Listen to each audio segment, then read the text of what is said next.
Oferecendo a todos a palestra Conjuntura Político-Econômica Brasileira, Análise e Perspectivas, com palestrante Ciro Gomes, ex-ministro e ex-deputado federal. Gostaríamos de agradecer mais uma vez a todas as delegações presentes aqui no Iberostar Praia do Forte, a todos os nossos convidados, autoridades presentes, aqueles que se fizeram representar. E neste momento nós convidamos o presidente da Federação Nacional do Fisco Estadual e Distrital, FENAFISCO, ao palco, o senhor Manuel Isidro dos Santos Neto, que coordenará os trabalhos, juntamente com o diretor de organização do Sindicefaz Bahia, Sindicato dos Servidores da Fazenda do Estado da Bahia, senhor Ubirajara Lima, anfitrião do nosso evento.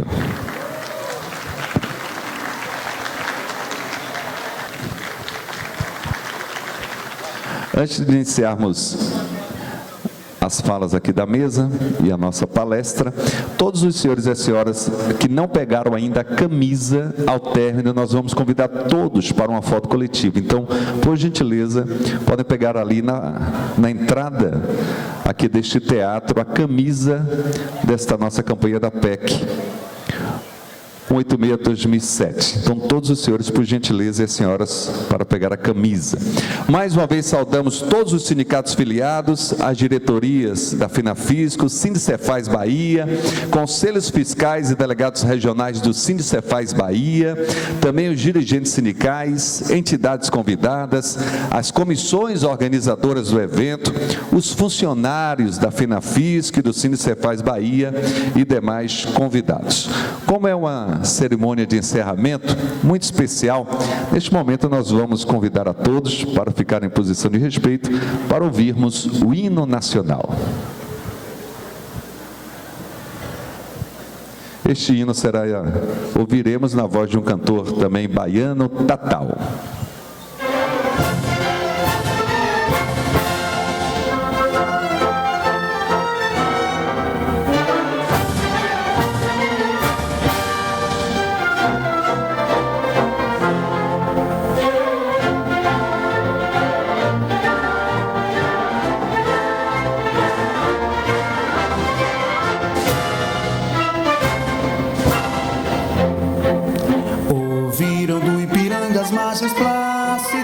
De um povo heróico, brado, retumbante, e o sol da liberdade em raios fúlgidos brilhou no céu da pátria nesse instante. Se o penhor dessa igualdade conseguimos conquistar com braço forte, em teu seio, ó liberdade, desafio o nosso peito à própria morte. Ó pátria amada, Brasil, um sonho intenso, um raio vívido de amor e de esperança a terra desce. Se em teu formoso céu risonho e límpido a imagem do cruzeiro resplandece, gigante pela própria natureza, és bela, és forte, impávido colosso, e o teu futuro espelha essa grandeza. Terra adorada, entre outras mil, és o Brasil, pátria amada, os filhos deste sol, és mãe, gente, pátria amada, Brasil.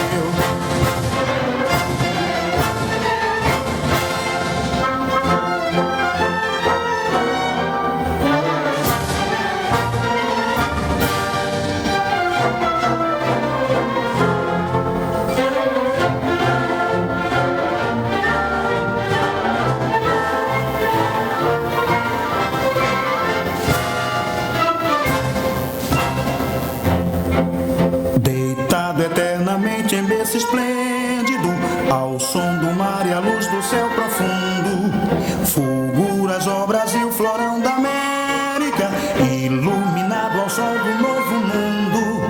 Do que a terra mais garrida, teus risonhos, lindos campos têm mais flores, nossos bosques têm mais vida, nossa vida no teu seio mais amores.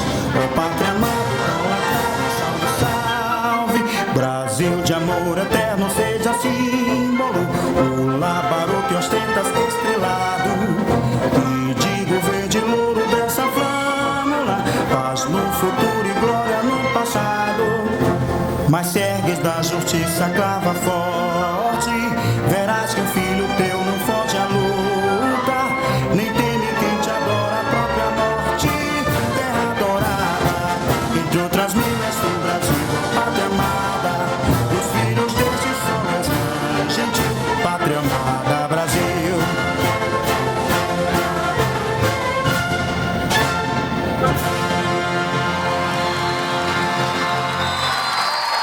Podemos sentar. Somente para ressaltar, este hino que acabamos de ouvir foi gravado no Teatro Castro Alves com a Orquestra Juvenil da Bahia, Neogibá. Senhoras e senhores, o nosso palestrante, Ciro Ferreira Gomes, é dono de um vasto e brilhante currículo político e administrativo. Em 1982, com 25 anos, elegeu-se deputado estadual. Em 1986, reelegeu-se deputado e logo assumia a liderança de governo de Tasso Gereissati na Assembleia Legislativa do Ceará. Em 1988, Ciro foi eleito prefeito de Fortaleza. Em 90, aos 32 anos de idade, venceu as eleições para o governo do Ceará, tornando-se o mais jovem governador da história do país.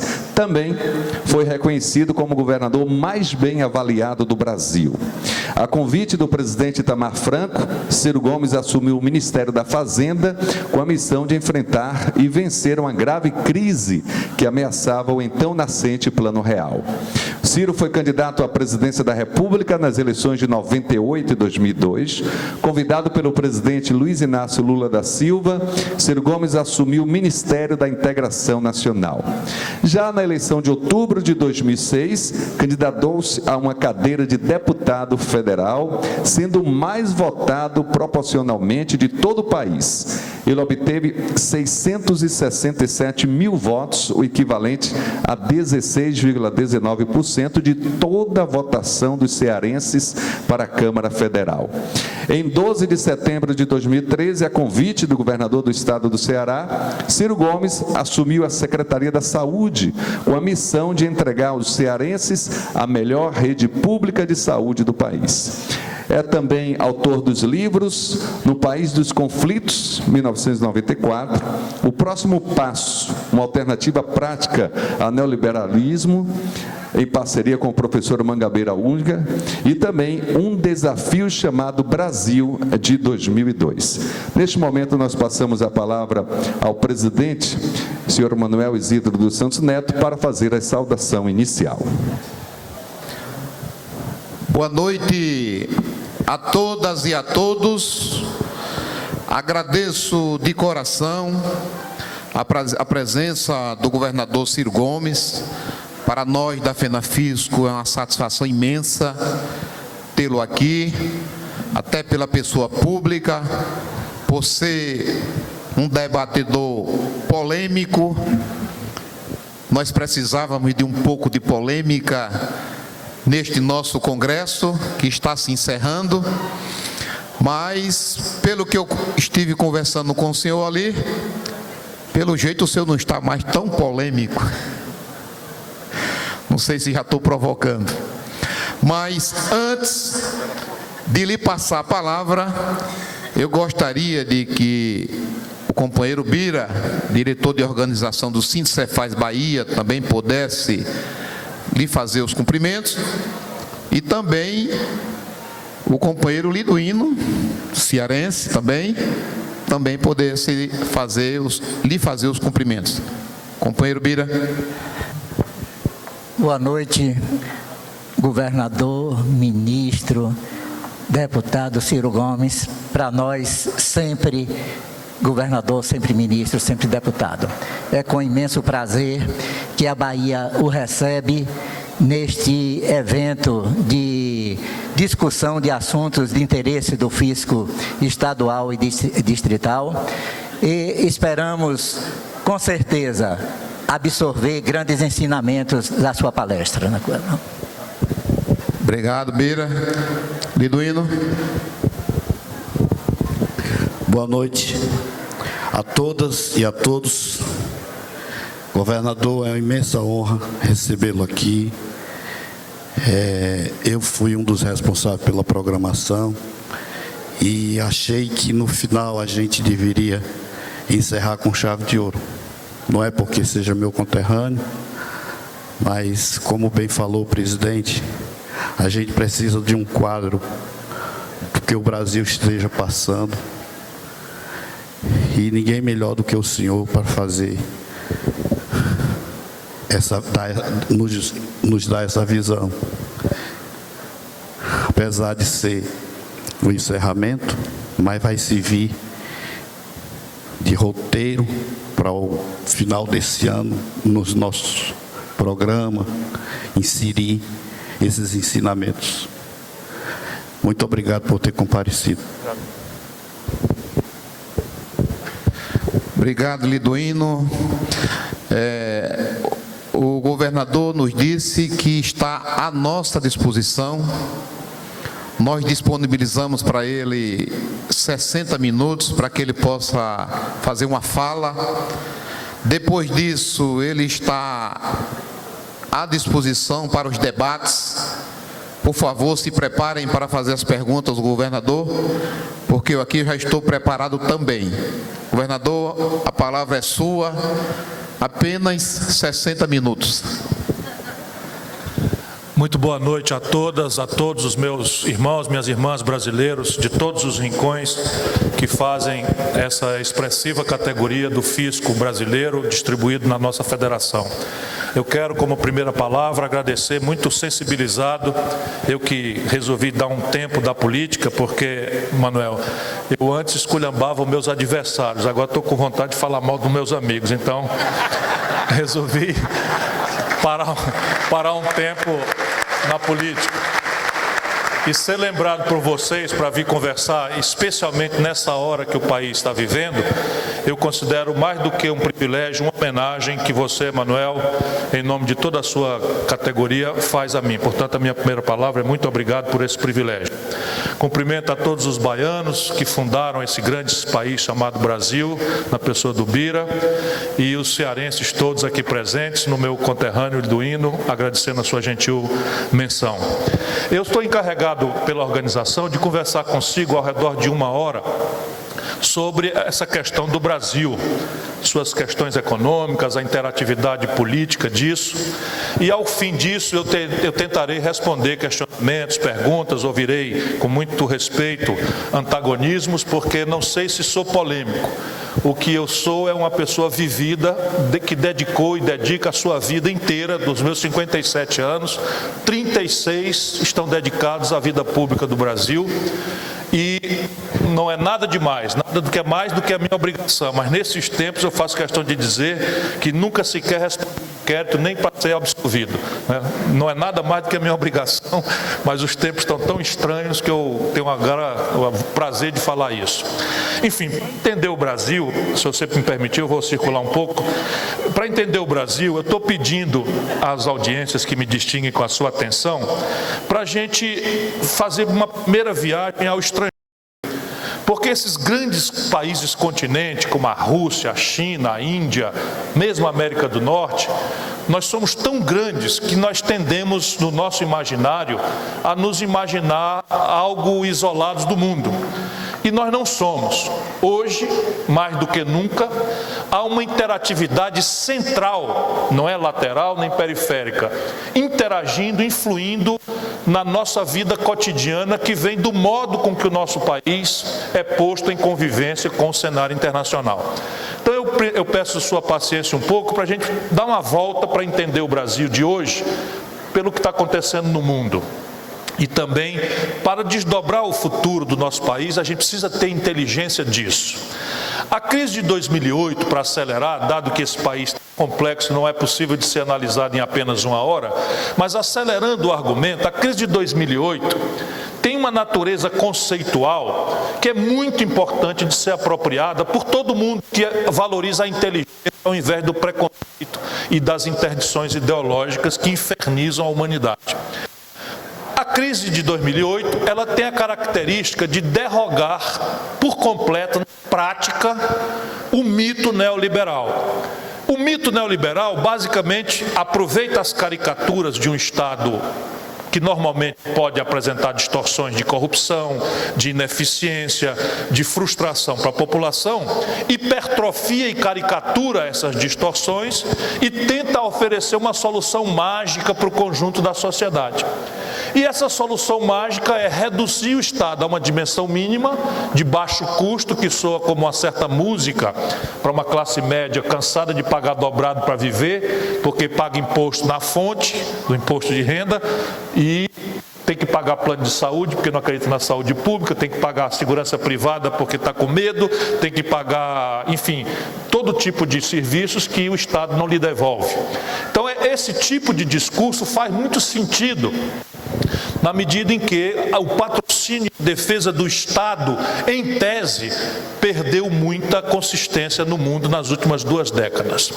Daí sucede um conjunto de coisas, mas fundamentalmente, vocês que são basicamente servidores públicos, uma das grandes ferramentas de propaganda ideológica internacional é desmoralizar os agentes do Estado e sua linguagem, o servidor público e a política.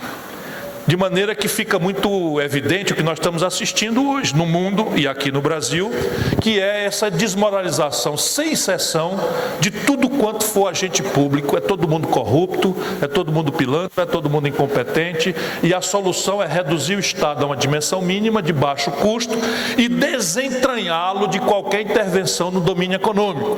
Porque segue falando o preconceito, sempre resvalando a meia-verdade, que é a mais potencial e perigosa das mentiras.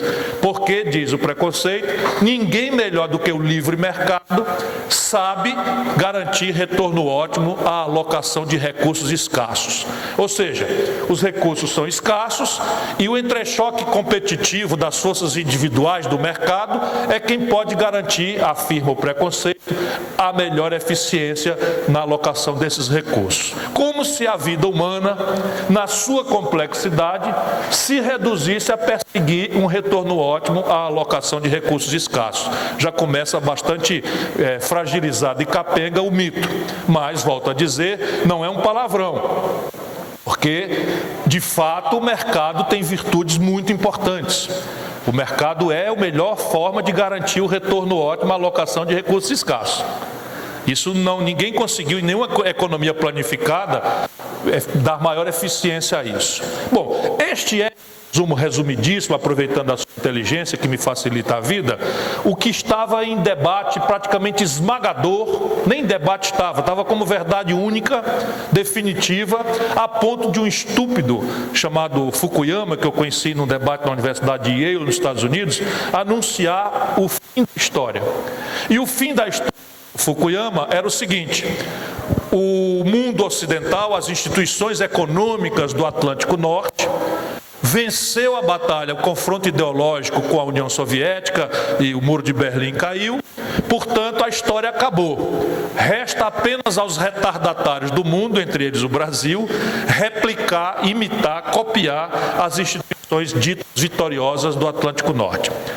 Eu faço essa digressão, vamos dizer, mais acadêmica, para a gente ver a estupidez com que acontece a crise de 2008 e como é que ela se desdobra.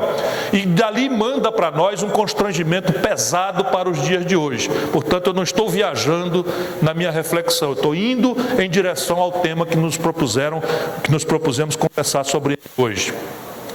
Em 2008... eu vou fazer um itinerário de exemplo, que é mais prático do que teorizar. Um determinado cidadão de classe média dos Estados Unidos foi chamado pelo gerente do banco. E o gerente do banco ofereceu a ele a compra de um imóvel de $1,5 milhão. E a primeira resposta do cidadão foi: eu não tenho esse dinheiro, eu não posso comprar um imóvel, uma casa em Key Biscayne, não é, por $1,5 milhão, eu não ganho o suficiente para isso. Alô? É isso mesmo? Mas o gerente disse: não estou falando de dinheiro, rapaz, estou falando que você vai levar a casa. E está aqui assim, nesse xizinho aqui, que é uma cédula hipotecária.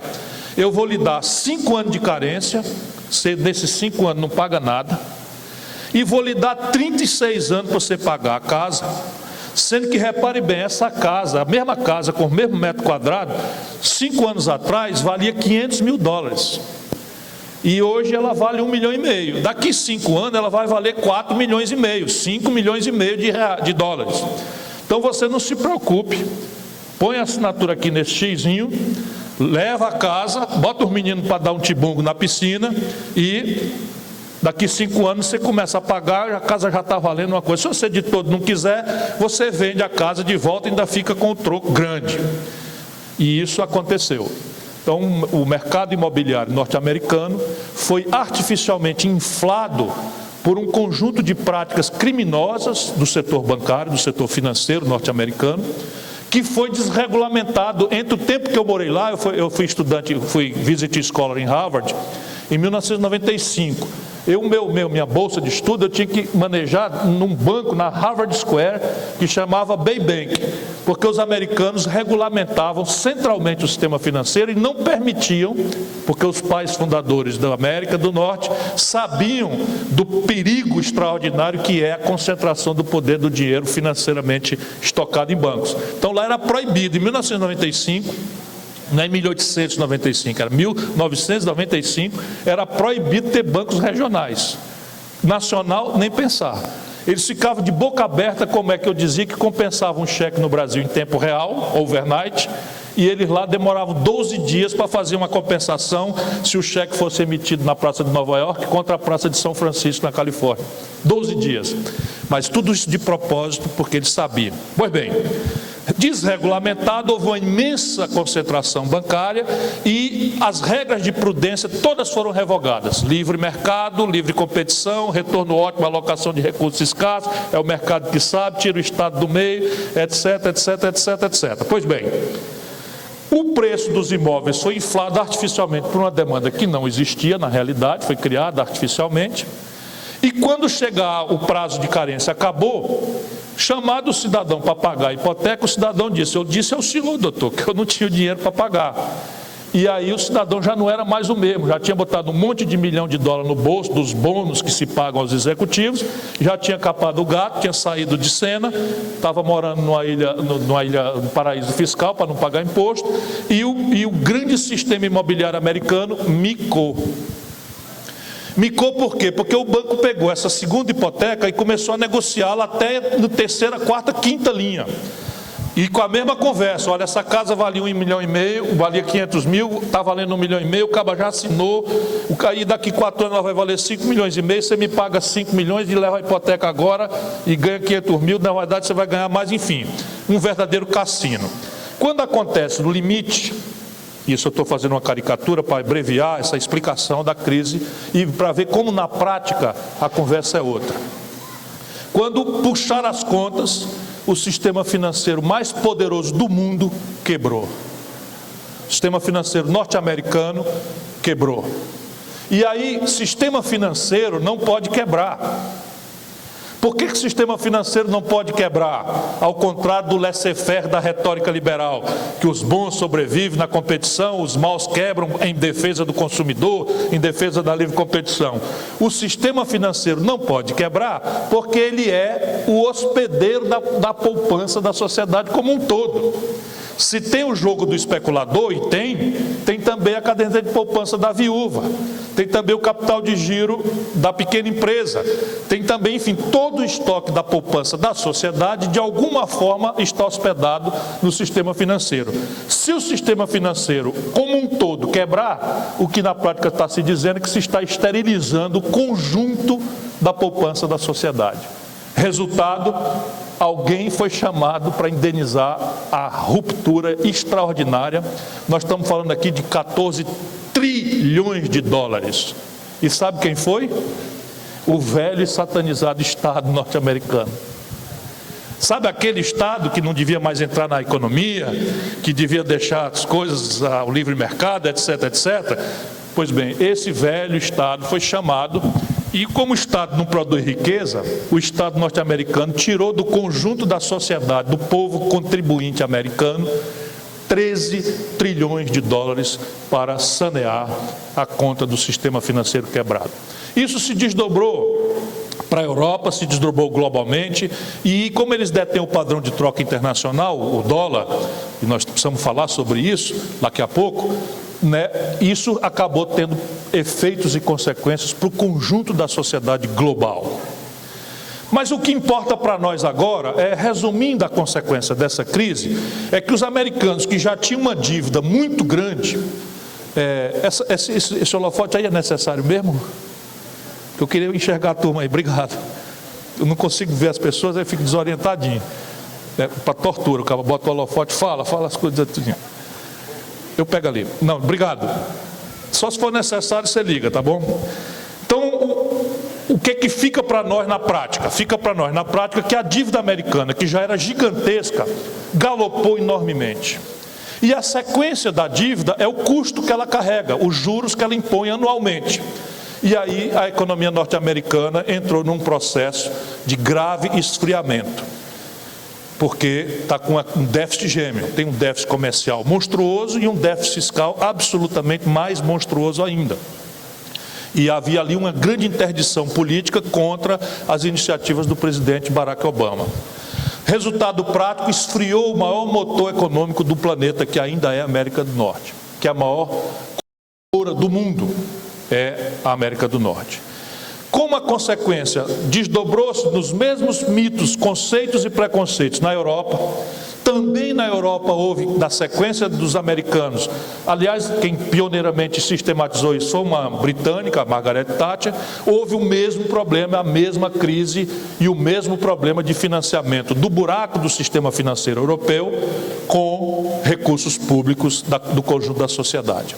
Resultado, a Europa, que já não estava tendo grandes possibilidades de crescimento econômico, entra em grave estagnação, porque inclusive perde, na medida em que se unificou a Alemanha com sua extraordinária produtividade, com Grécia, com Irlanda, com Portugal, que são completamente diferentes. Há inclusive uma piada mórbida, não é, que diz na Europa que os alemães conseguiram pelo euro, pela unificação do euro, o que não conseguiram em duas grandes guerras mundiais, que era o domínio do conjunto da Europa pela questão do euro. E isso está muito flagrante, embora seja uma piada de muito mau gosto do ponto de vista político, vai que eu seja um dia uma coisa importante aí, ninguém pode pegar uma gravação minha dizendo que eu estava fazendo piada de mau gosto aqui, né? Então foram eles que contaram a piada, eu só reproduzi denunciando que era de muito mau gosto. Segundo maior mercado comprador do mundo, entra em congelamento, não compra mais. O que acontece se o maior mercado comprador do mundo esfria? O segundo maior mercado comprador do mundo esfria e não compram mais? O que acontece com o maior mercado vendedor do mundo, que é a poderosa China? Não tem para quem vender, começa a despencar os valores dos preços industriais da China.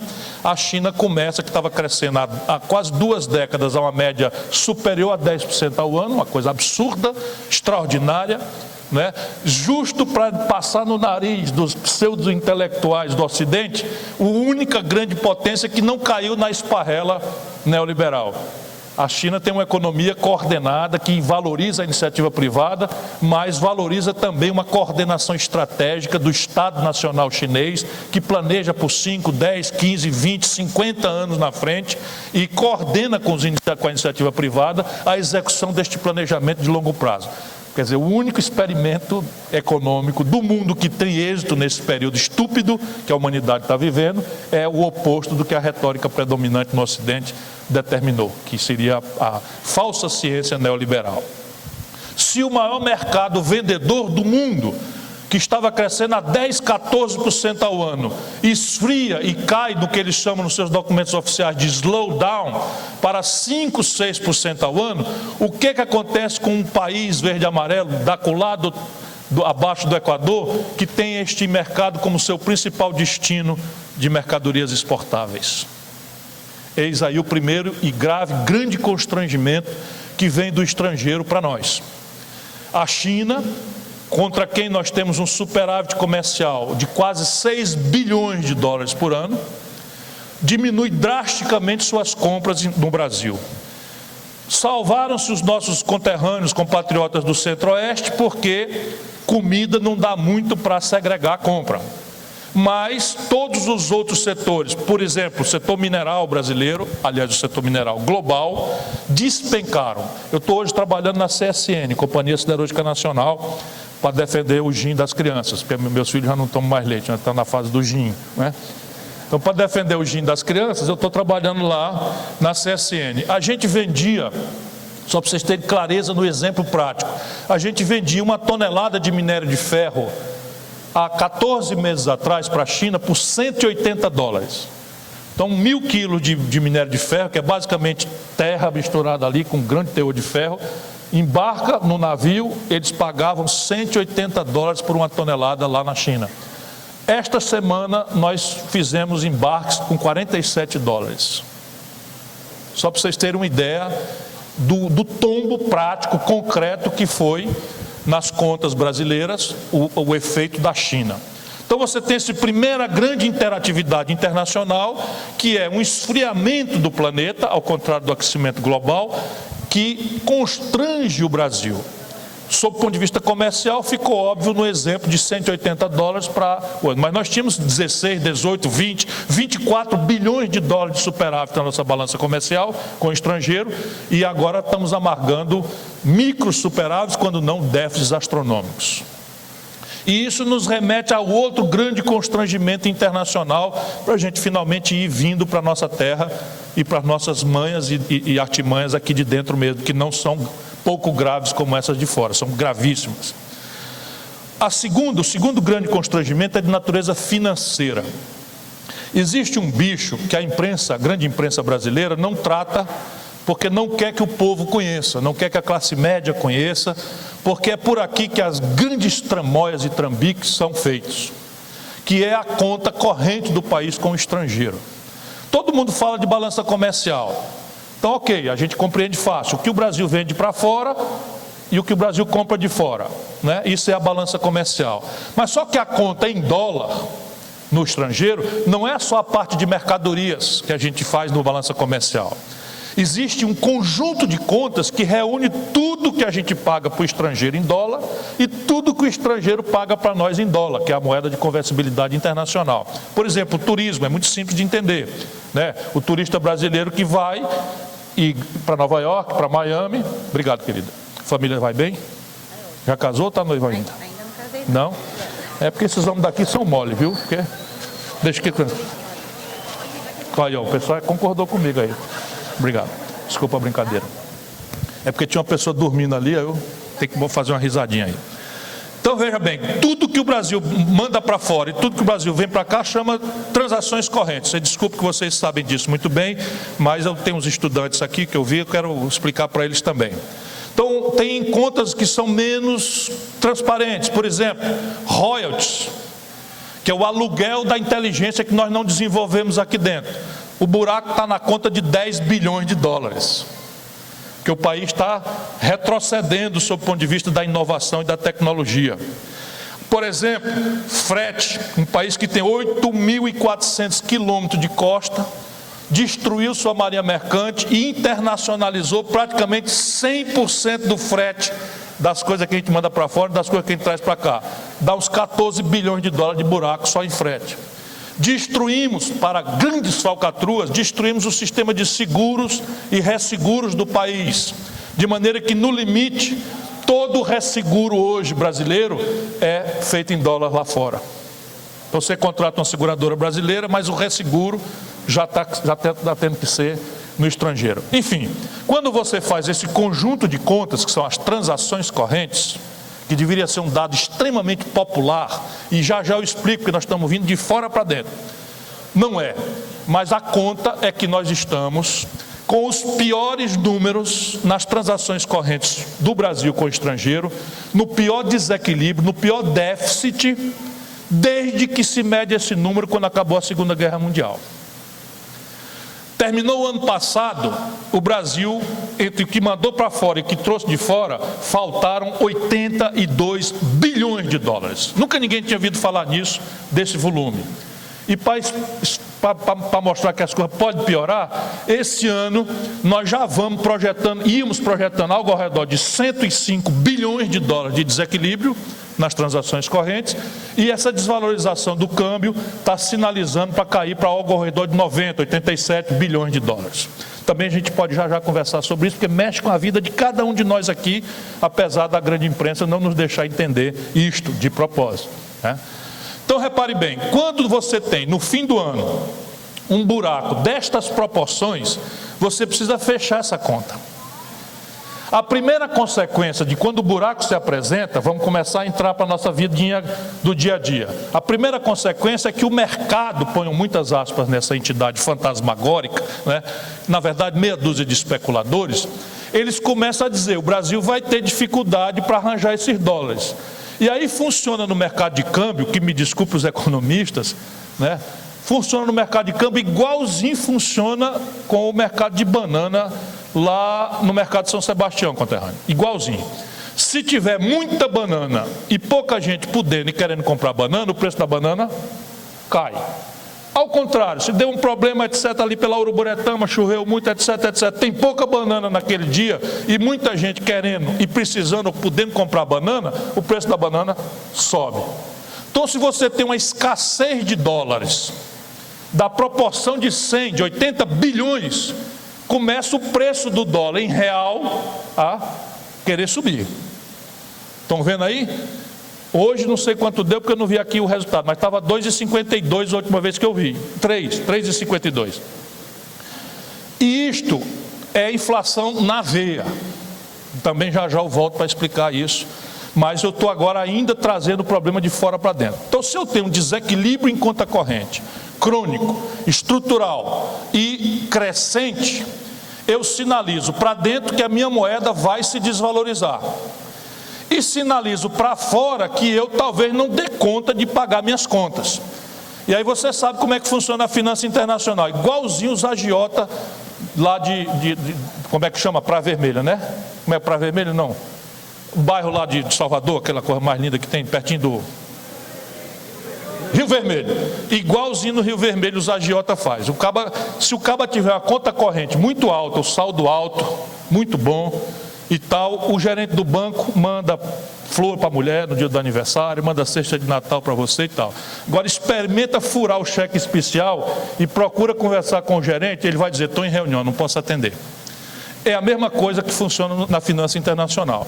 Se o país está com reservas muito altas e equilibrado ou superavitário na sua conta corrente, o agiota internacional lhe empresta o melhor dinheiro que tem.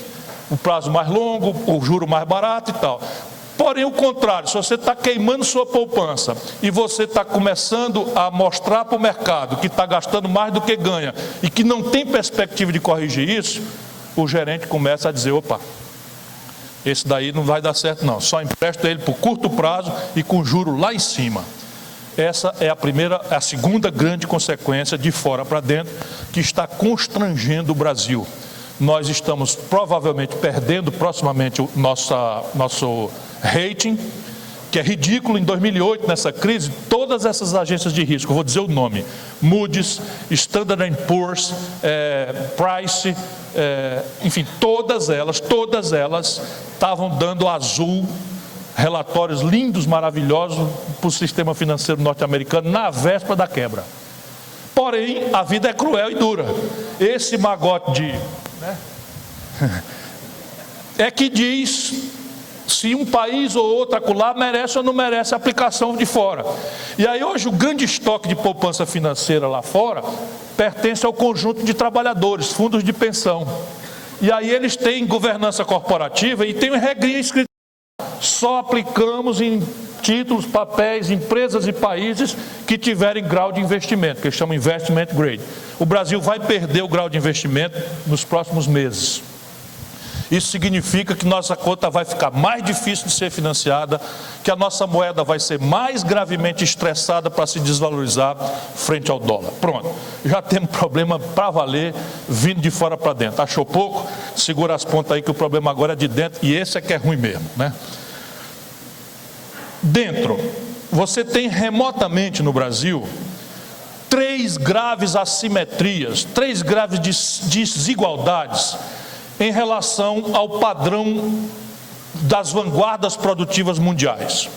Então, as vanguardas produtivas mundiais estão se apresentando para o comércio com 3 características que são absolutamente assimétricas, desiguais, em desfavor do nosso país.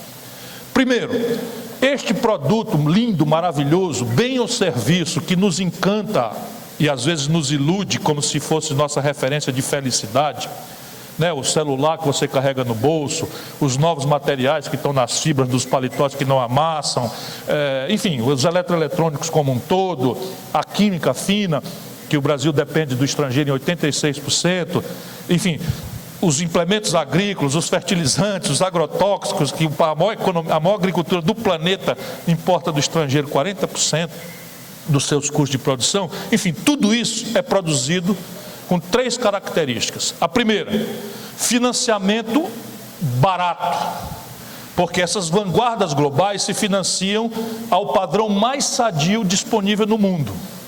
E aí vamos para coisa concreta, coisa prática, bem concretamente aqui no Salvador, aqui na Praia do Forte. Um japonês, um garoto japonês que sai da faculdade, pode sonhar em botar um empreendimento, um consultório de odontologia, comprar os equipamentos, um ateliê de arquitetura, enfim, um laboratório de análise química, etc. Ele toma dinheiro lá a juro negativo. Ou seja, ele toma 100 ien emprestado e no fim do ano tem que pagar 97. Que o juro no Japão hoje é negativo.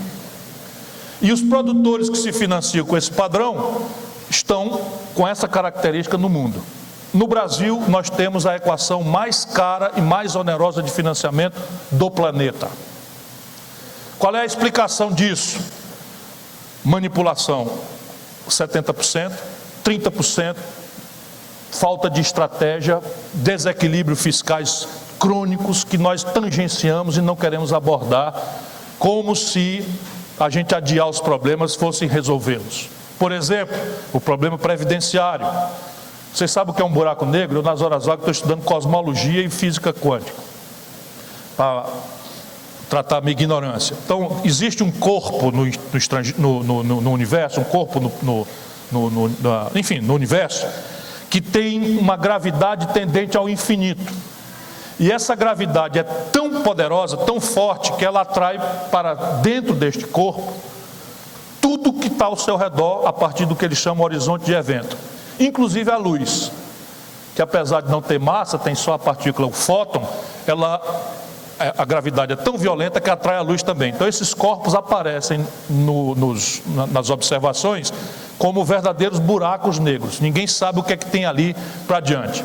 Pois, mal comparando, eu acho que a Previdência Social no Brasil é um buraco negro que vai engolir o país.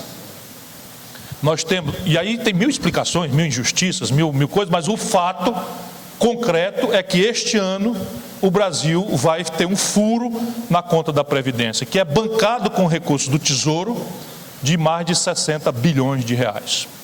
Só para dar um exemplo daquilo que é 70% manipulação, 30% problemas reais, como, por exemplo, o mais importante deles, na minha opinião, a Previdência. Então, reparem uma coisa, o Brasil se financia mais caro, competindo com o mundo que se financia dramaticamente barato. Essa é a primeira grande assimetria competitiva entre nossos empreendedores e os empreendedores globais com quem nós competimos, lá fora e no mercado brasileiro. A segunda é que o empreendedor de vanguarda, tanto em bens como serviços, se apresenta para a competição praticando o último domínio tecnológico setor a setor existente. Então, nosso celular quad-core, com máquina de fotografia de 20 megapixels, e não sei o que só falta falar, inclusive fala, né, o celular, isso tudo é última geração. De maneira que o Brasil tem hoje um retardo tecnológico médio no seu padrão produtivo. Médio, é evidente que nós somos muito bons aqui e acolá em muita coisa, mas o padrão médio de atraso tecnológico brasileiro é de 3 gerações. Mal comparando, é como se nós estivéssemos hoje produzindo a geração neta, quer dizer, neta não, avó da atual geração dominante no mundo. E nós não queremos comprar nem consumir esse produto anacrônico. Ninguém quer comprar um computador 486 que as senhoras e senhoritas aqui presentes nem sabem o que significa, né? Tão jovens que são. Mas quando eu fui morar nos Estados Unidos em 95, eu comprei um 386, porque o 486 tinha acabado de ser lançado, e o meu irmão dizia que tinha um erro, que era melhor comprar o antigo, que era 386. Aí você ligava a internet pelo telefone, e entrava uma página mais ou menos em 4 minutos, 5 minutos, eu achava aquilo absolutamente fantástico. Eu lá no frio gelado de Boston, conseguia ler a primeira página da Folha de São Paulo ou do Jornal do Brasil, esperava só 5, 7 minutos na frente do computador, entrando filinha por filinha, aquela coisinha ali, então entrando. Isto tudo é lixo, não vale absolutamente mais nada hoje, né? Essa briga que nós estamos assistindo do Uber com táxi, essa está perdida. Está perdida, não tem saída. O novo destrói o velho em matéria de consumo, a não ser que a gente faça um esforço aí, que eu vou ponderar também ainda na minha fala. E o problema é que eu estou me apaixonando pelo auditório e estou começando a esticar o tempo, né? Mas tem uma terceira assimetria para a gente seguir adiante. E essa nós precisamos aprendê-la, todos nós, porque isso vai estressar o globo, vai estressar o planeta, já está, e vai coagir o Brasil de forma muito constrangedora se nós não nos acautelarmos com um projeto bem feito, que é o que nos falta na prática. Escala. Ninguém precisa ser economista para entender. Quando você vai no mercado de Aracaju, o camarada passa a dizer: leva aí, freguês, a maçã hoje está muito boa. 3 é R$5, 10 é R$10, né? Quanto maior a quantidade, vai baixando o preço individual. Isso é o que os economistas chamam de grande escala. O que importa para nós é que a China, só para dar um exemplo, opera, e as vanguardas produtivas mundiais tendem a operar assim também, em mega escala. Ou seja, uma fábrica de camiseta da China produz 1 bilhão de peças por mês. E aí os custos para produzir 1 bilhão de camisetas são muito mais baratos, porque ele compra o fio muito mais barato, o pano muito mais barato, pela quantidade. E o preço final, que é o que interessa, desse produto, no mundo, é invariavelmente mais barato do que custa produzir a mesma coisa, ou o seu equivalente em pequena quantidade. É global. Sabe a Sulanca de Caruaru? Então os pernambucanos estão aí? Pois bem, está chegando um jeans em Caruaru, uma calça jeans, está chegando mais barata lá do que a negada da Sulanca de Caruaru está conseguindo produzir. Inacreditável. O contrabando e a importação de jeans chineses está estressando um ambiente de economia absolutamente exótica, porque é protegida do fisco, não tem imposto, não tem nada ali, a negada faz avulso e tal. E por quê? Por causa da escala.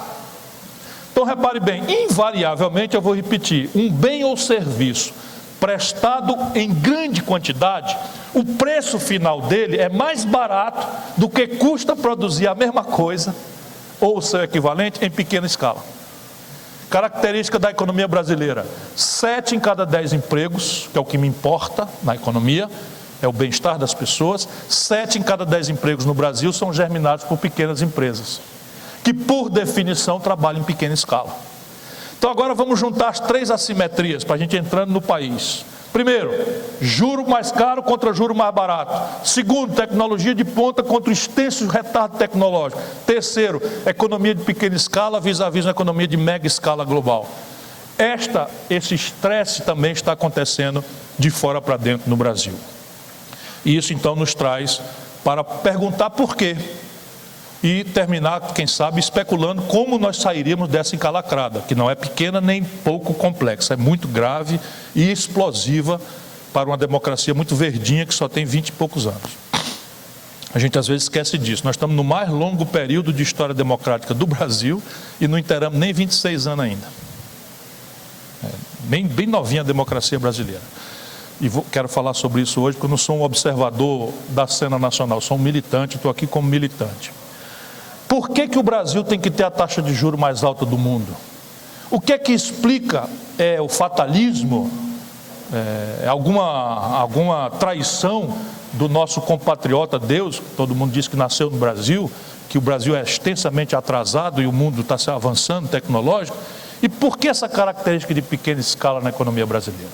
Se a gente entende esses porquês, a gente já descobre as pistas do que temos que fazer, que é com o que eu quero terminar a nossa reflexão de hoje. Juro é preço de dinheiro. Já tentei explicar aqui. Se você tem necessidades de financiamento muito gravemente desequilibradas, o preço do dinheiro para você pagar este desequilíbrio tende a ser muito mais alto e tende a ser de prazo muito arisco. Entretanto, nós brasileiros temos que separar o joio do trigo, porque a nossa grande imprensa está inteira, sem exceção, o que é absolutamente lamentável ter que dizer, entregue aos bancos. Abram a revista Veja e contem quantas páginas de reclame, de anúncio, tem os bancos, a indústria automobilística e o governo. Aí vocês vão entender por que não tem espaço para um debate plural, para divergência, é todo mundo na mesma linha, todo mundo com o mesmo conjunto de estupidez. Não interessa que a experiência internacional, não interessa que a experiência acadêmica, intelectual tenha revogado estrepitosamente a mitologia. Nós estamos aqui retardatoriamente indo para o caminho do brejo, quando a gente já sabe o que é que tem no fim do caminho do brejo. É o brejo, nós estamos indo para o brejo, como quem fez este caminho antes foi. E aqui não tem debate, é proibido, e quem se arvora de debater é logo chamado de polêmico, né? Uma piadinha aí, não? É logo chamado de polêmico, de criador de caso, tá? Não ia deixar passar essa aí? Tá bem. Então, esse problema, uma parte dele, será que saindo aqui da microfonia? Uma parte dele é pura especulação. E isso nós precisamos entender. Não há, por exemplo, nesse momento, há uma projeção de inflação que descamba para 10% ao ano. Eu que ajudei a fazer o real, fico muito constrangido de ver esse retrocesso acontecendo no Brasil.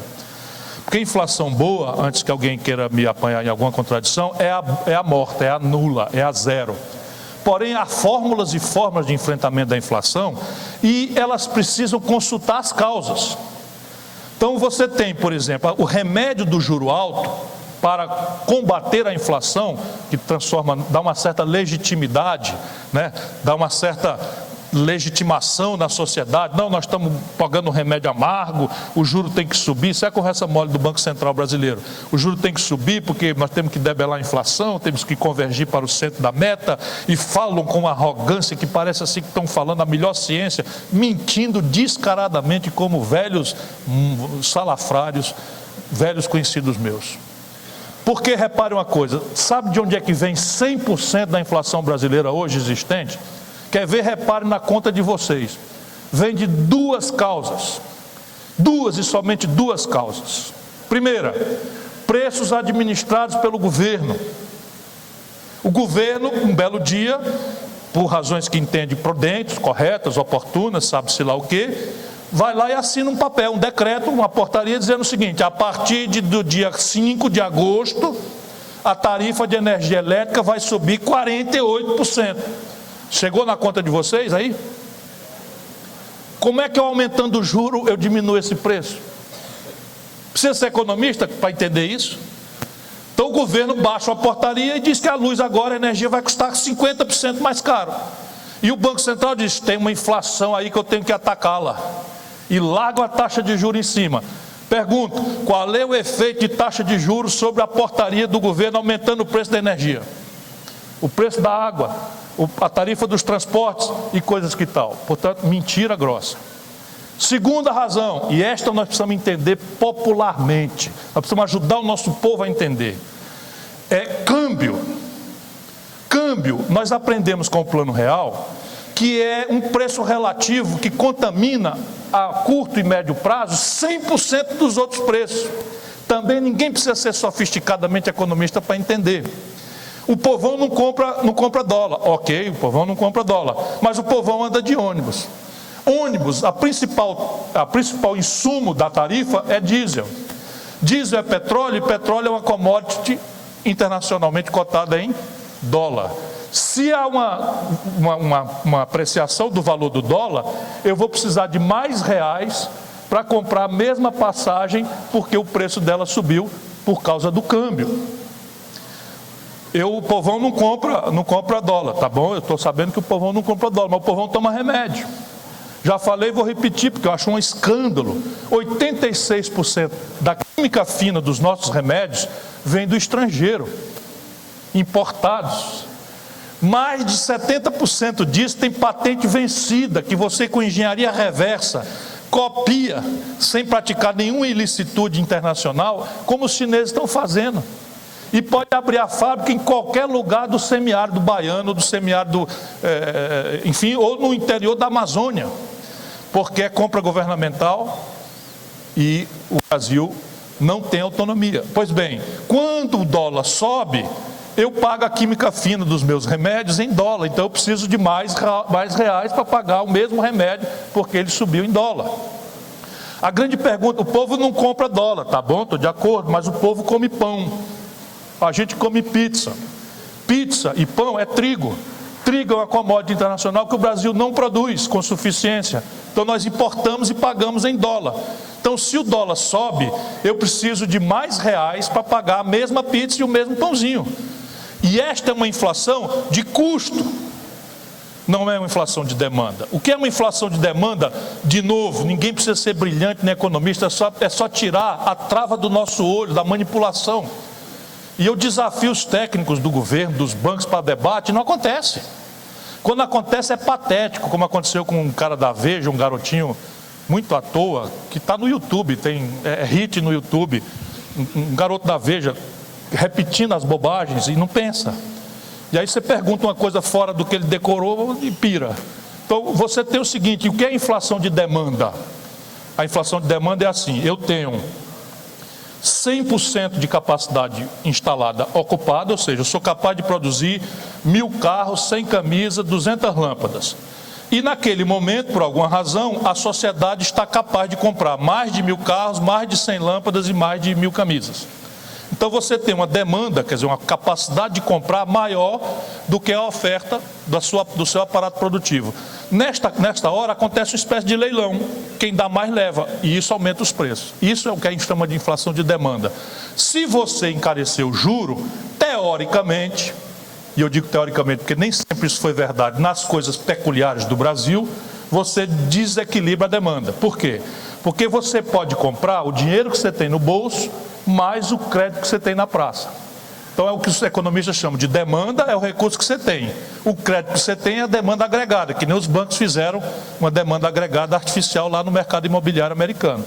Então se eu encareço o preço do crédito, que é o juro, teoricamente eu diminuo o acesso ao crédito, então eu diminuo a demanda agregada, deixo que a população compre só aquilo que ela pode comprar com dinheiro do seu próprio bolso. Pois bem, no Brasil hoje, isso é chocante, meus compatriotas. No Brasil hoje, a capacidade instalada ociosa da nossa produção é de 32% médios. Ou seja, nós estamos com 1/3 da nossa capacidade de produzir parado.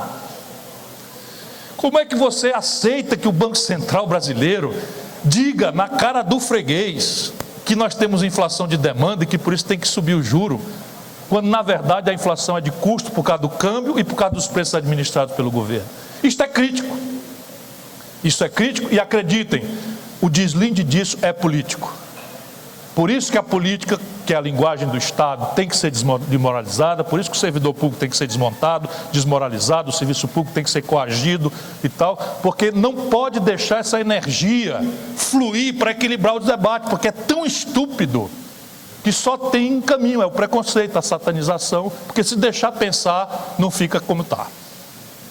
Então, você tem essa questão do desequilíbrio no Brasil, por conta disso, e você tem um problema que é remoto.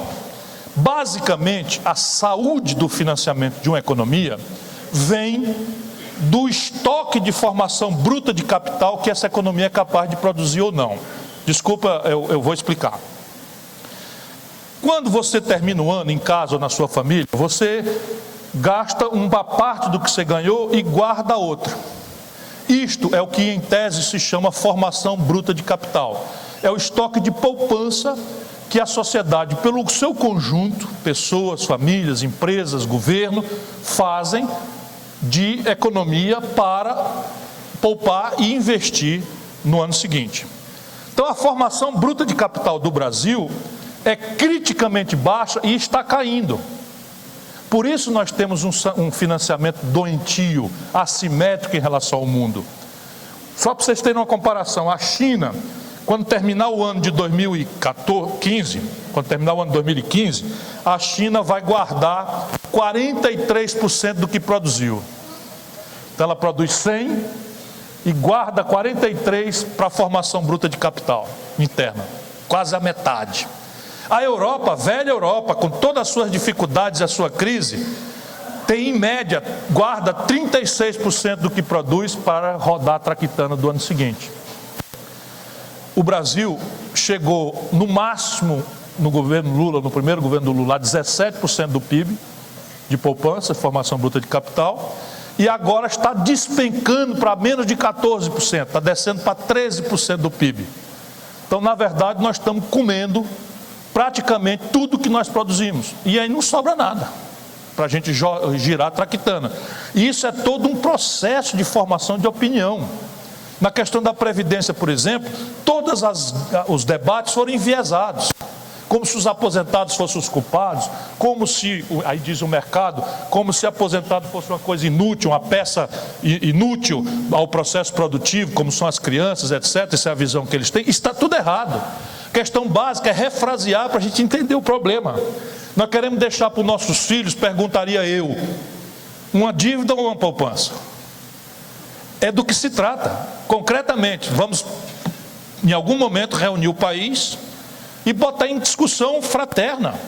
Nós queremos deixar para os nossos filhos no futuro uma poupança ou uma dívida. Os americanos estão claramente decididos a deixar para o seu futuro, para suas crianças, uma dívida, se aproveitando de uma atipia que ainda vai demorar pelo menos 2 ou 3 décadas se mantendo, que é o fator único que só eles dispõem de imprimir o dólar. Então os americanos pintam um papel de verde e emitem no estrangeiro, é reserva de valor para a China, para o Brasil compra carne da Argentina e do Uruguai, tem que pagar em dólar, quando a nossa moeda é o real, deles é o peso, porque a única moeda, termo de referência internacional, ainda é o dólar.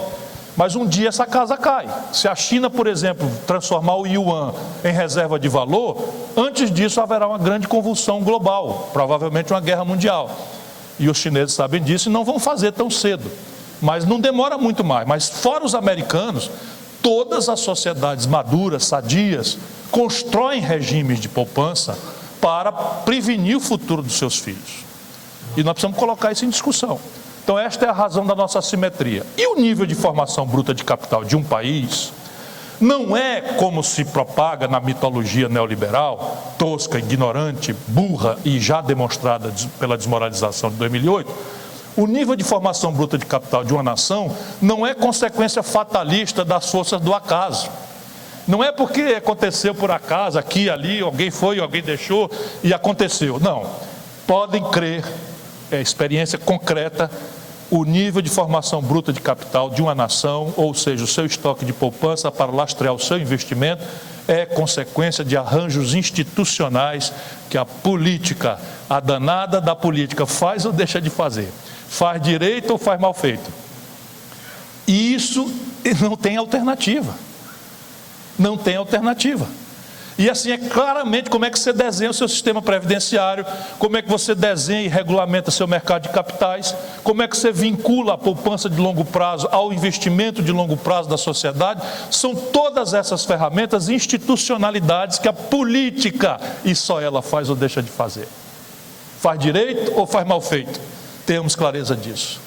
Depois a pergunta que se impõe é: por que esse atraso tecnológico, se nem sempre foi assim?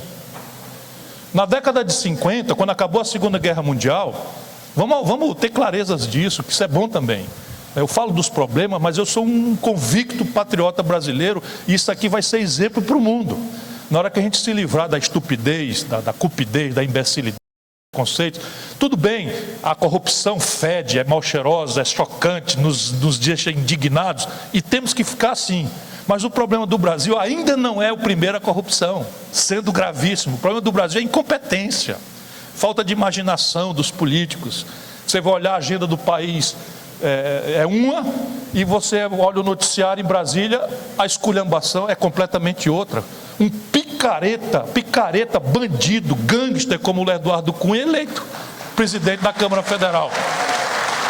Já chamei ele de ladrão, ele me processou, chamei na frente dele, e se quiser me processar de novo, eu faço que nem a mulher do Piolho. Vou morrer, é ladrão, é gangster, é bandido, não pode presidir o parlamento do país. E isso é grave. E veja qual é a agenda do Brasil. Nós estamos conversando aqui de coisas concretas. Então, tecnologia, quando o Brasil acabou a Segunda Guerra Mundial, eu quero dizer isso para a gente se animar. O Brasil não produzia industrialmente nada. Isso foi ontem. Sob o ponto de vista da história de uma nação, isso foi ontem. Quando acabou a Segunda Guerra Mundial, o Brasil não tinha capacidade de produzir pá, enxada, foice, facão. Ou era artesanal ou tinha que importar do estrangeiro.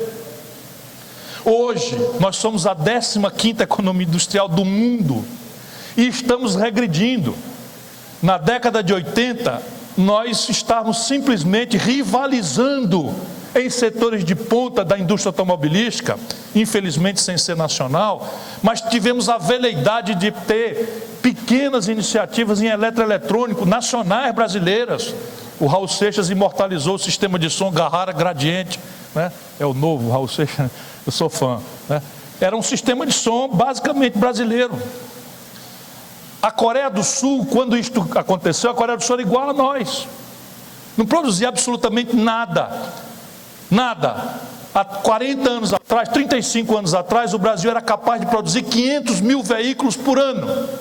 A Coreia não produzia um.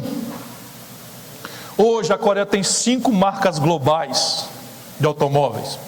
Já detém 13% do mercado norte-americano de automóveis. O Brasil tinha veleidades eletroeletrônicas, a Coreia não sabia nem o que era um transistor. Hoje a Coreia tem, 30 aninhos depois, tem 6 marcas globais de eletroeletrônica. O Samsung que está aí no bolso de vocês, a LG, não sei o que, todas marcas globais. E o que é que a Coreia tem que nós não temos? O que é que aconteceu lá que a gente não possa replicar aqui?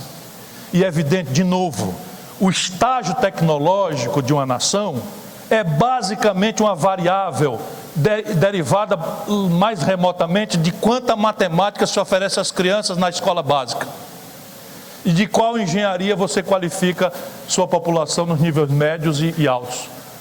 É isso, simples assim. O Brasil tem um currículo estúpido e não tem mais professor de matemática.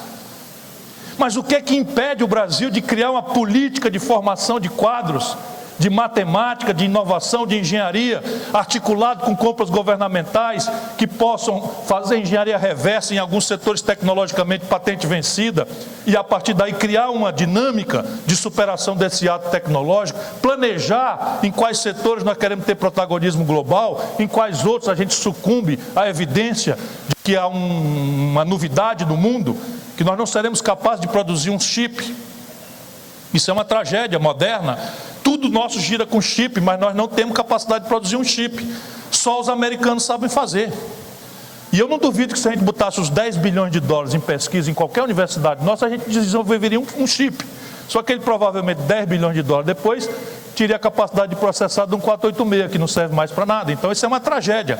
Mas em biotecnologia, em química fina, em agrotóxico, em implemento agrícola, em petróleo e gás, que são lugares onde o Brasil tem um natural protagonismo oferecido pela nossa realidade, só a falta de uma política de estratégia, de coordenação, só essa sucumbência à mitologia de que o mercado espontaneamente vai resolver essas equações, jamais aconteceu na história do mundo.